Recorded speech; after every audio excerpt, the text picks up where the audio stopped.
ఆ ప్రైవేట్ ఆఫీసులో పని చేసేటోళ్ళు కొలువుకు ఏ టైంకు హాజరు పడ్డరు ఎప్పుడు వెళ్ళిపోయిరంతా ముఖం చూపిస్తే హాజరేసుకునే మిషనే చూసుకుంటుంది. కొన్ని ఆఫీసుల్లో ఏలి ముద్రల మిషన్ ఉంటుంది. కానీ కొందరు సర్కారు ఉద్యోగులు టీచర్లు గిసోంటి పెడితే చాలా జాగల్లో లొల్లి చేసిర్రు.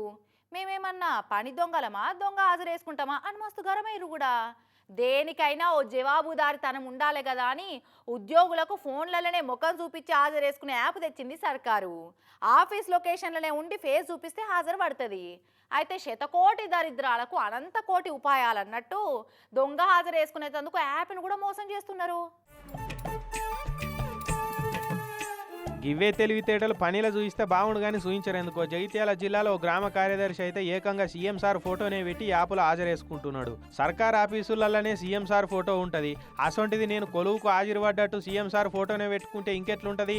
నా సిన్సియారిటీ వృత్తి మీద అంకిత భావం పెద్ద ఆఫీసర్లకు మస్తు అర్థమవుతుంది అనుకున్నాడో ఏందో కానీ అటెండెన్స్ యాప్లో సీఎం సార్ ఫోటో పెట్టుకొని కొలువుకు హాజరేసుకుంటున్నాడట. ఇగో సార్ అసలు ఏం జరిగిందో చెప్పండి అంతే.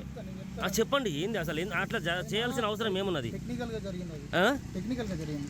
స్మార్ట్ ఫోన్కు మన ఫేస్ చూపించగానే ఎట్లా లాక్ ఓపెన్ అవుతుందో కార్యదర్శుల అటెండెన్స్ కోసం కూడా సర్కారు ఫేస్ రికగ్నైజేషన్ అటెండెన్స్ యాప్ అని తెచ్చిందట. ఇక పనిచేస్తున్న ఆఫీసులో పోయి లొకేషన్ ఆన్ చేసుకొని ఫోన్లో మూతి మోకం చూపించి యాప్లు హాజరేసుకోవాలన్నట్టు. అయితే శతకోటి దరిద్రాలకు అనంత కోటి ఉపాయాలన్నట్టు. అయితే కొంతమంది అధిక తెలివి మంతులు సీఎం సార్ ఫోటోతోటి అటెండెన్స్ ఎంచుకుంటారట. యాప్కేం తెలుసు, యాప్లో రిజిస్టర్ చేసినప్పుడు ఏ ఫోటో ఆప చెప్తే ఆ ఫేస్ చూపిస్తే హాజరేసుకుంటుంది. మనుషుల దొంగ తెలివి దానికి తెలియదు కదా. ఇక ఈలాగా దొరికించుకొని కొందరు దేడు హుషారుగాళ్ళు బయట రాజకార్యాలు ఎలుగబెట్టుకుంటా వాళ్ళ ఫోన్లను ఊర్లో ఉన్న సిబ్బందులకు అప్పచెప్తున్నారట. ఖాళీ కుర్చీల ఫోటోలు తీసి కూడా యాపులలో పెడుతున్నారట కొలువుకు హాజరుపడ్డట్టు. ఇక ఇది పెద్ద ఆఫీసర్లు గుర్తుపట్టి సీరియస్ అయిపోయారు. ఎంతకు తెగిచ్చిర్రిల్లని రంగారెడ్డి జిల్లాలను అయితే 2 కార్యదర్శులను సస్పెండ్ కూడా చేసిరు. ఇంకో 40 మందిని కూడా ఇవాళనో రేపో సస్పెండ్ చేస్తారట. అయితే ఇదే పని ప్రైవేట్ కంపెనీలో చేసేటోళ్ళు చేస్తే వాళ్ళను కొలువులకు వెళ్ళి ఎప్పుడో కూడా విక్తురు. వీళ్ళు నోసుకపుట్టిరు. ఇసొంటోళ్ళు పోతే మళ్ళా దొరకరు కాబట్టి వాళ్ళని వారం రోజులు ఇంట్లో కూర్చొని కొత్త సినిమాలు చూసిరానని జస్ట్ సర్కారు వాళ్ళు సస్పెండ్ చేస్తారట.